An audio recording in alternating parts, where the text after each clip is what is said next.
Well, hello guys. So as promised, I plan to bring you on one of my interior decorating jobs. You guys don't know this, but interior decorating is something that I've never really wanted to do, but I always like walking into a nice area, a nicely decorated area. And for the last 5 years, I've been doing this for other people.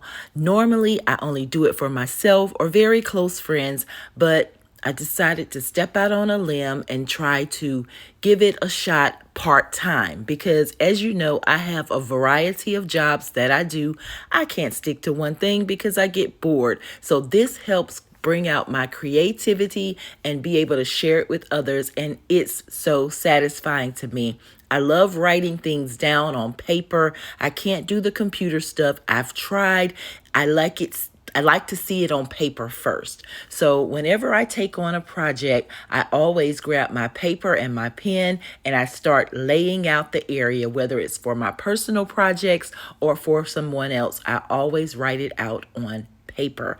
And when I show it to them, they're like, yeah, that just probably won't work because it looks like scribble scrabble. I mean, it really does. But to me, it makes sense. So whether I'm redesigning a bus, a tiny house, or an entire building, an office, a little small space, it does not matter. I always write it out so it can look clear to me on paper, outdoors or indoors. It doesn't matter.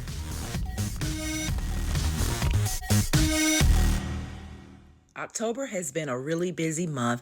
I took on 2 interior decorating jobs, which I normally never do, but one is just a small office and an entryway, and the other is a entire house redo. She wants an Airbnb. So this is the office that I redid. And then I plan to do the entryway just a little bit later, but she's already working in her office and satisfied.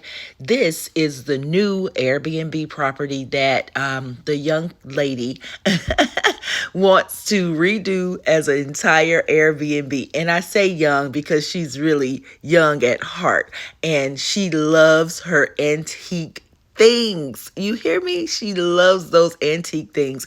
And I'm like, yeah, but it may not work with this particular project. And she has a lot of things. Her and her late husband really collected a lot of valuable things. And I don't mean valuable by price necessarily, but sentimental, things that her mom may have given her or other close friends may have given her. And you understand, however, if you want to turn it into an Airbnb property, it has to be modern, not necessarily an expensive look or an expensive buy, but it has to be modern because when kids are coming or parents of kids, we live in a college town, so it helps to have the Wi-Fi. It helps to have fun little spots of social moments or coffee that you don't have to pour into a pot to do, the Keurigs, the little K-cups.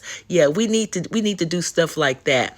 But her space is normal, is natural, is actually a lot of space. So my idea was to go in and create a comfortable and cozy space that a family or friends of 6 could just totally enjoy and feel at home, not feel like they've traveled back into 1935.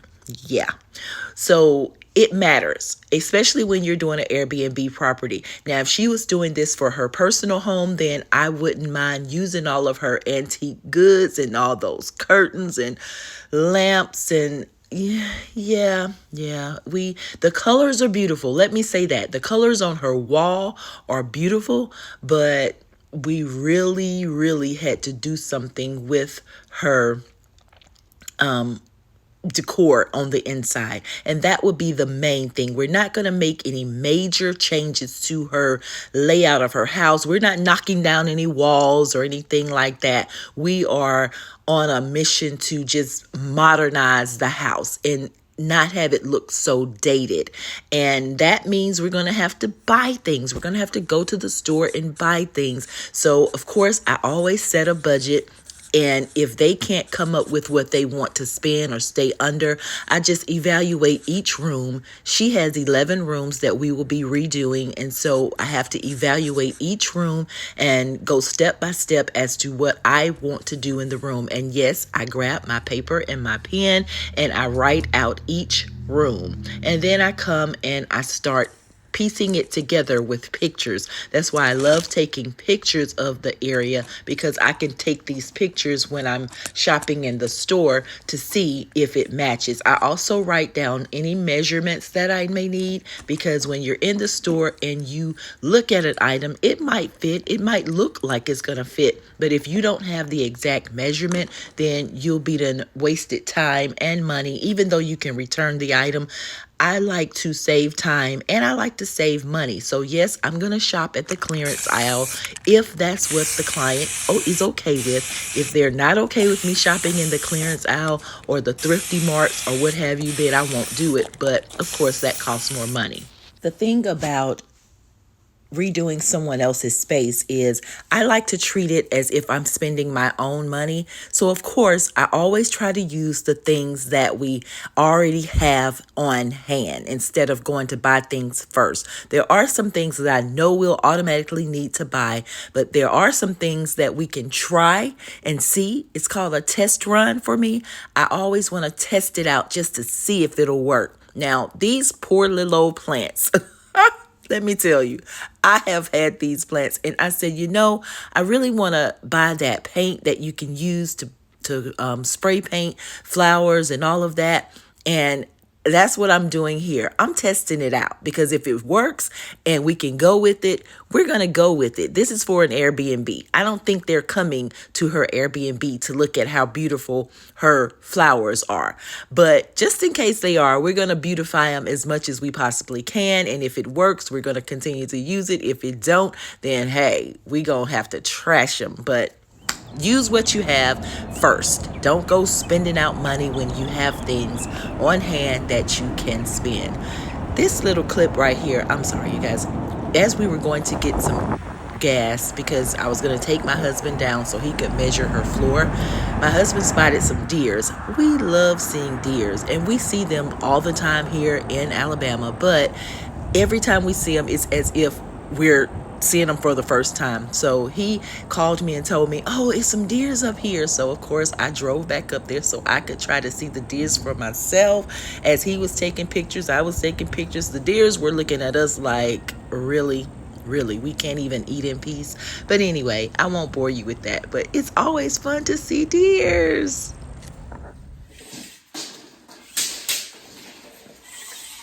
Good morning. Hey. How you doing? How you doing? Doing nicely, thank you. Okay.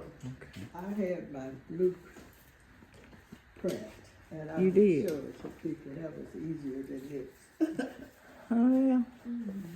We paper and pen people. I know. You trust that. Blueprints are good when you want to tear down some stuff. No, ma'am. I hate to be funny, but I have to think. Let me see how far y'all came.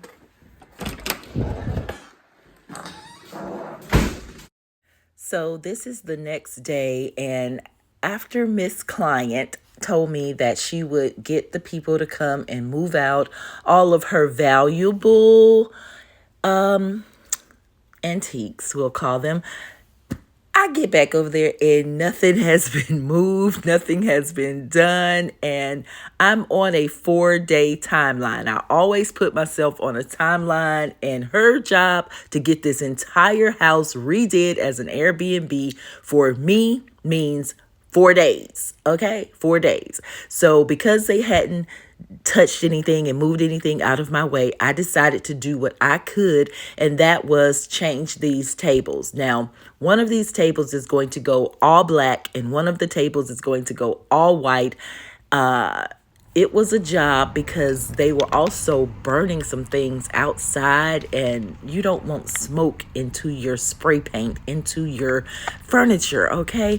So again, I'm trying to use what she has already available and change the look of it a little bit instead of going out and buy a new white table or buy a black table. I'm trying to just basically use what she has, and that helps to save her money, which she loves saving some money. Okay, so anyway, I'm here spray painting, and like I said, I'm just gonna do what I can do, because when you have a good day, it's not raining, it's not really cold, it's not really hot, you want to take advantage of that on interior decorating projects. And so that's what I'm here doing, and I plan to just let these sit out as long as they can to be able to get the good look of how it's going to look, because sometimes spray paint don't work on everything. Let me just say that sometimes you just really have to get a brush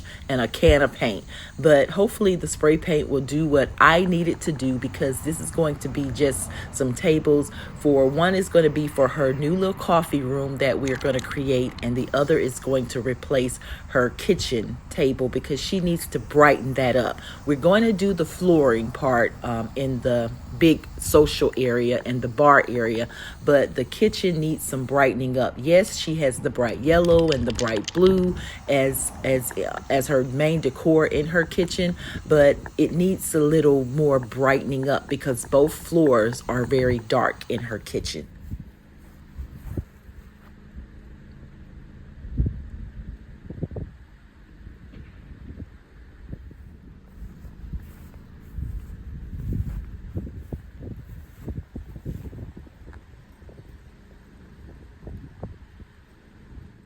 When you're working with spray paint, it can give an appearance of a splotchy look sometimes. So that's why I always try to use my tool that gives it that air spray look. But I left my tool at home. You simply attach it to the spray can and it sprays like an air sprayer.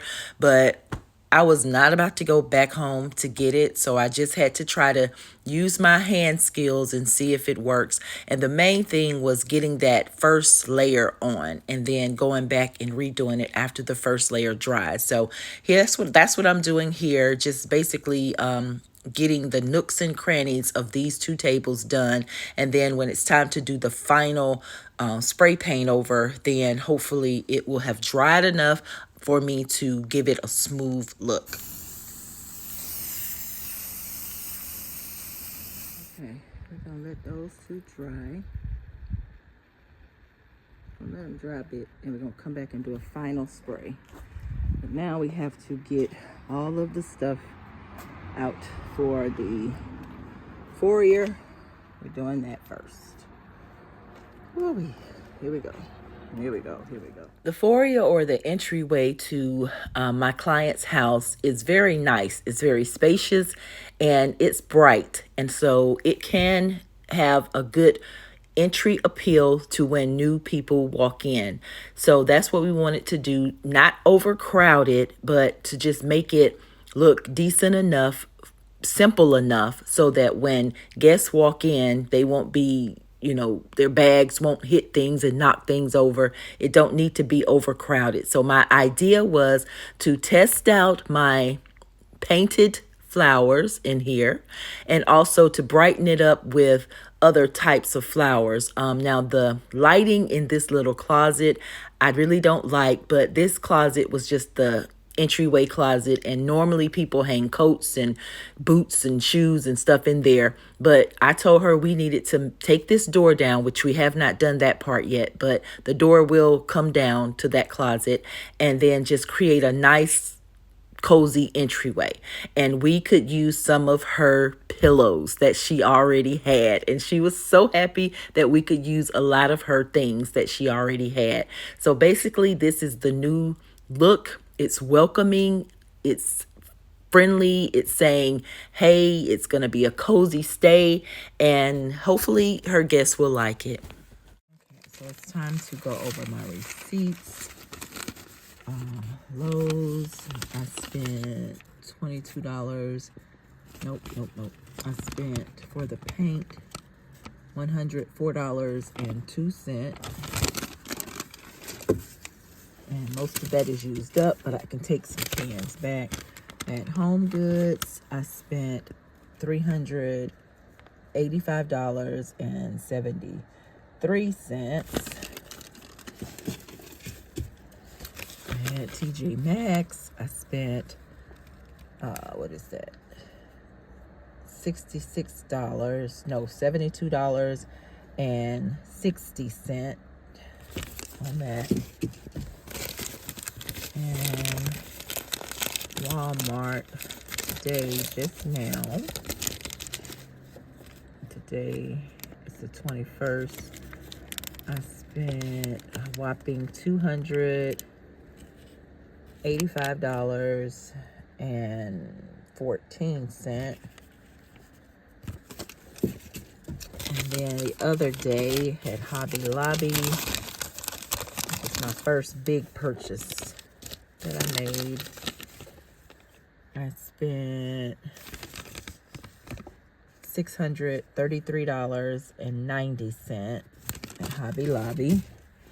Then I had to go back to Hobby Lobby. I went to a different Hobby Lobby because I wanted those black ladders, and the total was $61 and I think let me look on here, $61.52.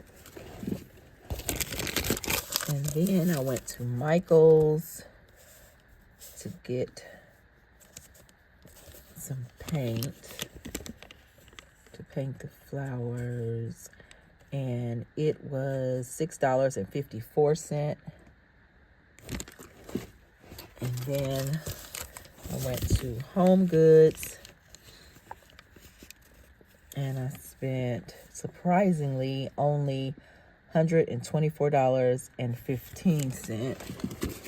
But where's my other Home Goods receipt? But I had already went to Home Goods and spent $385. So I have 2 Home Goods receipts. And so hopefully we'll see. Hopefully I won't go over budget any more than I am. As of the 21st, I was $674.46 over budget. I was over budget here, about $388, and then when I went to Walmart, I spent that $280, and now I'm in the hole, $674.46.